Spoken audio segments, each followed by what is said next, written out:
ठाकरे जर असतील तर काँग्रेस उमेदवार देणार होतं. आता उद्धव ठाकरे आहे, काँग्रेस उमेदवार देणार असल्याचं जाहीर करण्यात आलं. काय सांगा? शेवटी तिन्ही पक्षाची आघाडी आहे आणि त्यामध्ये पार्लमेंटकरता राज्यसभेकरता पवारसाहेबांचं नाव राष्ट्रवादीचं जे आलेलं होतं त्याला मान्यता दोन्ही पक्षाने दिली.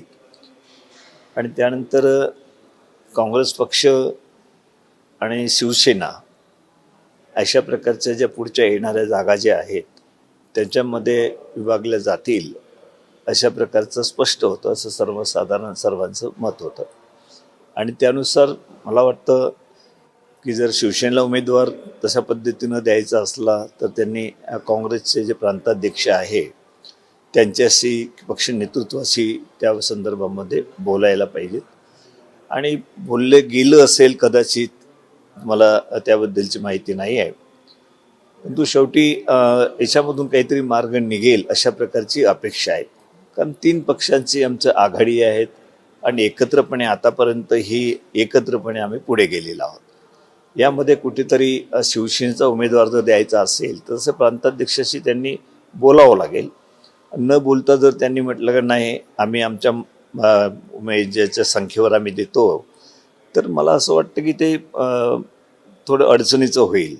म्हणजे ठाकरेंऐवजी दुसरा कोणी उमेदवार असेल तर बोललं गेलं पाहिजे असं तुम्हाला वाटतं? नाही, कोणीही असलं तरी एक दुसऱ्याशी बोललं पाहिजे. कारण आघाडी म्हणून ज्या वेळेला आपण म्हणतो त्यावेळेला एक दुसऱ्याचा समन्वय हे ठेवण्याची गरज ही तिन्ही पक्षाची असते.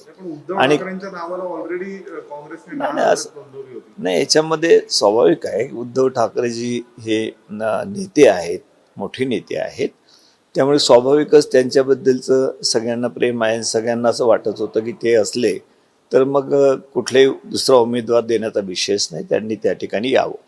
परंतु दुसरा जरी उमेदवार द्यायचा असला तरी पण ही एक अपेक्षा असते की सर्व पक्षांसोबत चर्चा करूनच अंतिम निर्णय त्याच्यामधून जो काही होतो तो मान्य करून पुढे जायचं असतं. आणि तिन्ही पक्षांचा वाटा हा आहे, त्यामुळे तिन्ही पक्षाला कोणाला काय मिळणार यामध्ये इंटरनल चर्चा होऊनच मला असं वाटतं की एक वातावरण चांगलं राहू शकतं. बदल दानवे जे उमेदवार दिलेले आहे त्यांचं म्हणणं असं आहे की मी महाविकास आघाडीचा उमेदवार आहे आणि काँग्रेसने जर उमेदवार दिला तो देखील महाविकास आघाडीचा ठरेल, कारण तुमची आघाडी फक्त काँग्रेसचा असेल.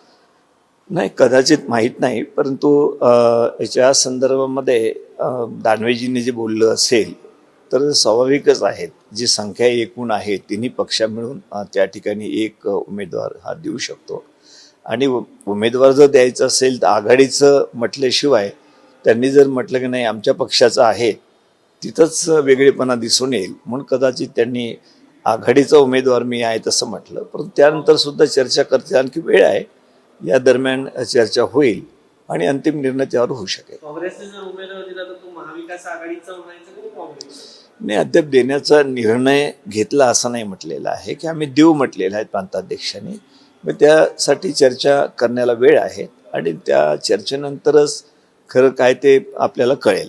शरद पवार यांचा पक्ष तुम्हाला पाठिंबा देईल की ठाकरे यांच्या?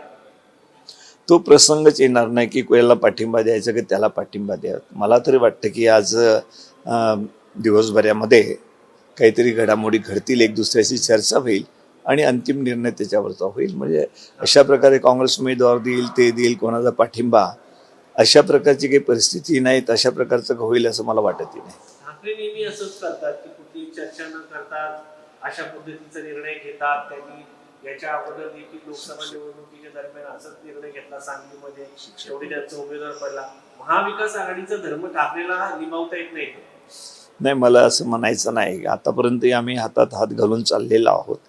महाविकास आघाडीमध्ये कुठेही अशा प्रकारचे वृत्ती आलेलं नाही की एक दुसऱ्याच्या विरोधामध्ये निवडणूक लढलेत म्हणून.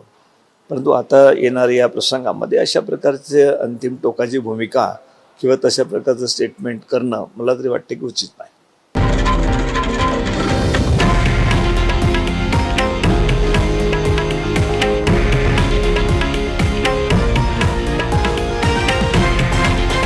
हे आहे देशातील नंबर 1 न्यूज नेटवर्क आणि आपण पाहत आहात TV9 मराठी, एकमेव.